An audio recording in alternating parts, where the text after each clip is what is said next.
na natin itong yogurt na sinit aside ko kahapon.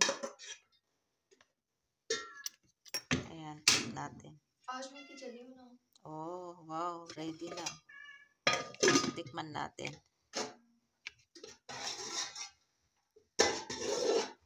Bismillah. Wow. Very tasty. Organic yogurt.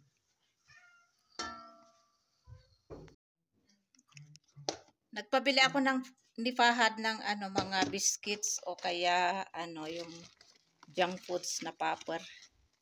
Ayan. Kasi parang hinahanap yung aking gusto kong kumain ng mga junk foods saka biscuit Tapos may free na tifon o kaya lunchbox with 250 ml na evaporated milk pack. Ayan, ganda ng lunchbox. Oh, may pa hawakan galing naman Ayan mga biscuit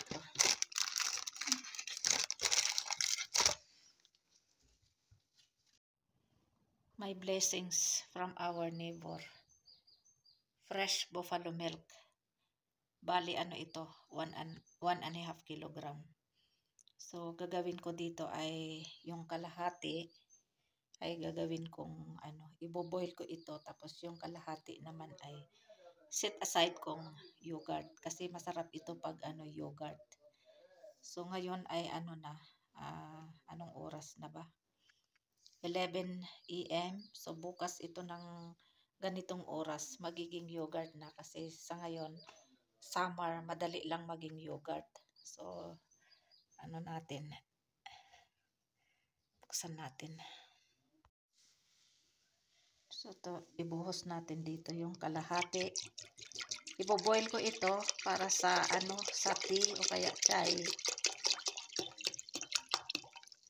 Ayan. Ito yung free ng ng yung binili ni Fahad ng mga biscuits. Ayan. Marami na ito pag marami na ito.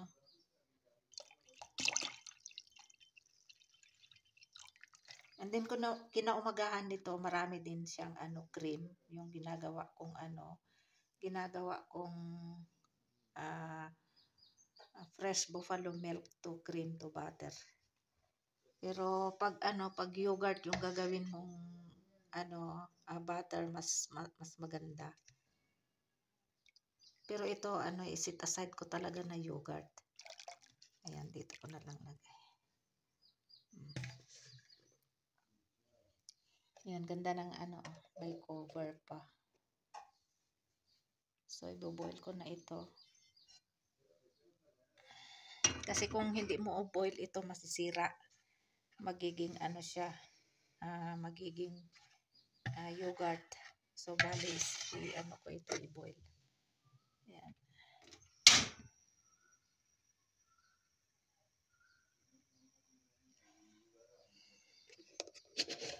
Lagi silang nagbibigay dito dahil kay Langga.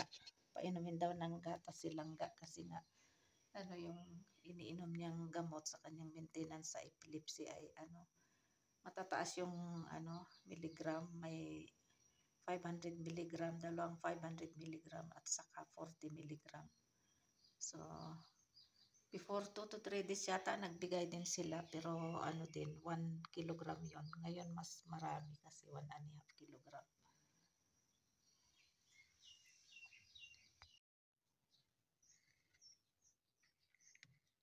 Maglagay tayo dito sa sa bowl. Itong organic yogurt na ito, pwede din ito gawin na reta, lalo na pag nagluto ng biryani, masarap ito na gawin reta. Ang ihahalo sa reta ay yung kamatis, tapos sibuyas, din lagyan din ng pipino, pipino din, then lagyan ng chili powder, konting chili powder, salt, tapos dagdagan ng konting tubig. And then lagyan din ng yung coriander leaves. Masarap ito na na reta, partner sa biryani. Tapos pag nagluluto din kayo ng biryani, yung ano niya, yung chicken niya, lagyan niyo din ito ng ng 2 to 3 tablespoon yung tawag diyan, yung masala ng ng chicken biryani, masarap. Tapos pwede din ito kakainin lang na ganyan. Anything na yung kainin nyo, chapati or with vegetables, tapos tigi isang subo na ganito. Ayan. Masarap. Ito naman yung yung commercial na yogurt. Masarap din itong commercial na yogurt, kaya lang marami na itong halo. May mga siguro sugar kasi matamis-tamis eh. Ito wala talagang halo ito, natural talaga. Ayan sarap.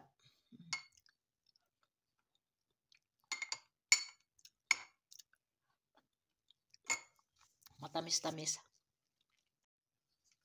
Pag summer, madali lang mag-sit aside ng organic yogurt. One day lang, 24 hours. Pero pag winter, abutin ng 2 to 3 days ganyan. Pero itong pag summer, lang, one day lang. Ayan, sarap talaga.